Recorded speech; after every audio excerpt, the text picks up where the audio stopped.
దేవునికే మహిమ కలుగునుగాక. యేసుక్రీస్తు పరిశుద్ధమైన నామంలో దేవుడు మిమ్మల్ని దీవించునుగాక.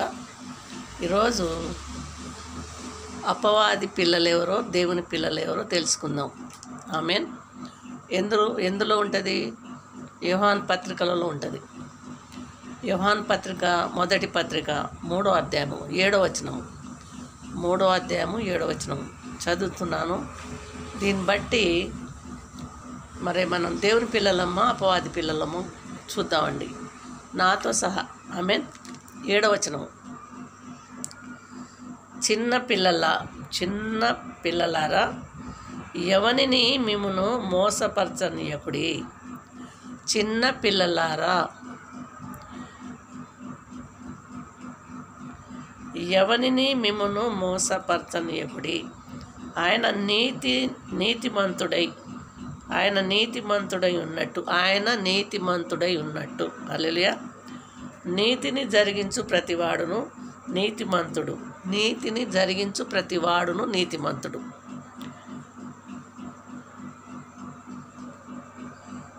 అపవాది మొదట నుండి పాపము చేయుచున్నాడు.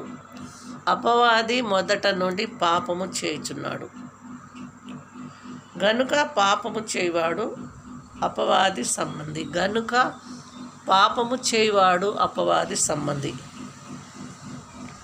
అపవాది యొక్క క్రియలను లయపరచుటకే దేవుని కుమారుడు ప్రత్యక్షమాయెను. అపవాది క్రియలు లయపరచుటకే దేవుని కుమారుడు ప్రత్యక్షమాయెను. హల్లెలూయా. దేవుని మూలంగా పుట్టిన ప్రతి వానిలో ఆయన బీజము నిలుచును. దేవుని మూలంగా పుట్టిన ప్రతి వానిలో ఆయన బీజము నిలుచును. గనుక వాడు పాపము చేయడు. హల్లెలూయా. వాడు దేవుని మూలంగా పుట్టినవాడు గనుక పాపము చేయజాలడు. దీనిని బట్టి దేవుని పిల్లలెవరో అపవాది పిల్లలెవరో తేటపడును. హల్లెలూయా. నీతిని జరిగించని ప్రతివాడు తన సహోదరుని ప్రేమింపని ప్రతివాడును దేవుని సంబంధులు కారు.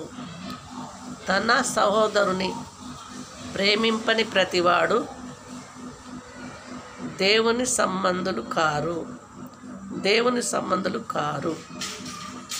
మనం ఒకరినొకడు ప్రేమింపవలెనను అన్నది మొదట నుండి మీరు వినిన వర్తమానమే కదా. మనము కయీను వంటి వారమై ఉండరాదు. హల్లెలూయా. వాడు దుష్టుని సంబంధి అయి తన సహోదరుని చంపెను.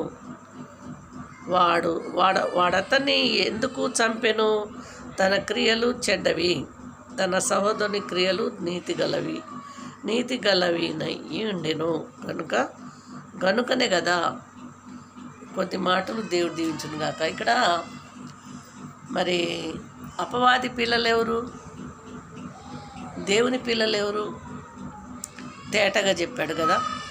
మరి యోహాను పత్రిక మొదటి పత్రిక 3వ అధ్యాయంలో మంచిగా ఉన్నాయి, చదవండి. దీన్ని బట్టి నేనైనా మీరైనా ఎవరైనా సరే యేసు ప్రభుని నమ్ముకున్నామని మరి లోకము కూడా అందరూ వాళ్ళు దేవుని నమ్ముకున్నారట. మరి మనం నిజంగా దేవుని నమ్ముకున్నామా? మరి మనకు దేవుని క్రియలు ఉన్నాయా? మరి తోటి సహోదరుని మనం ప్రేమిస్తున్నామా? మరి మనల్ని మనం పరీక్షించుకోవాలి కదండి. దేవునికి మహిమ కలుగుగాక. ఇప్పుడు మన సహోదరుడు కష్టాలు ఉన్నాడండి. దేవుని సంబంధం ఏం చేస్తాడు? ఆయన కష్టాలు తీరుస్తాడు. హల్లెలూయా. అపవాది సంబంధం ఏం చేస్తాడు? అయితే నా సొమ్ము నాది, నా అన్నం నాది, ఆయనకెందుకు పెట్టాలనుకుంటారు. ఆడేవుడు అపవాది అనమాట, దుష్టునికి ప్రేమ ఉండదండి. కనుకనే కయీను తన తమ్ముని చంపాడని ఉంది, ఆదికాండంలో ఉంటుంది అది. మరి మనము అపవాది పిల్లలమ్మా దేవుని పిల్లలమ్మా తెలుసుకోవాలంటే ఇందులో ఇది తెలుసుకొని ఇది చదివి ఏదైనా అపవాది చేసే క్రియలు మనలో ఉంటే తీసేసుకుందాం, ఒప్పేసుకుందాం, దేవుని కాడ క్షమించమని అడుగుదాం. అంతేనండి. ప్రార్థన చేసేటప్పుడు అయ్యా ఈ క్రియ నాలో ఉంది, ఈ బలహీనత నాలో ఉంది, ఇతరులకు సహాయం చేసే బుద్ధి నాకు లేదు అని చెప్పి ఒప్పుకుందాం. ఓకేనా అండి? ఈ మాటలు కొద్ది మాటలు దేవుడు దీవించును గాక. దేవుడి చిత్తమైతే మరొక మాట మీ ముందుకు వస్తా. ఆమేన్. ఉంటానండి. దేవుడి నామానికి మహిమ కలుగును గాక. ఈ కొద్ది మాటలు దేవుడు దీవించును గాక.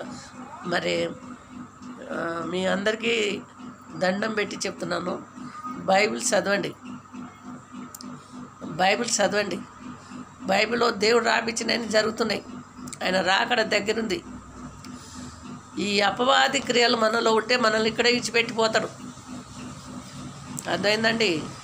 ఎవరు నెగ్లెక్ట్గా ఉండకండి. ఈ భూలోకంలో కష్టాల కంటే ఆ నరకంలో ఇంకా కష్టాలు ఉంటాయి. జాగ్రత్త. మరి ఏమాత్రము అపవాది క్రియలు ఒక్కటి కూడా ఉండదు మన దాంట్లో. హల్లెలూయా.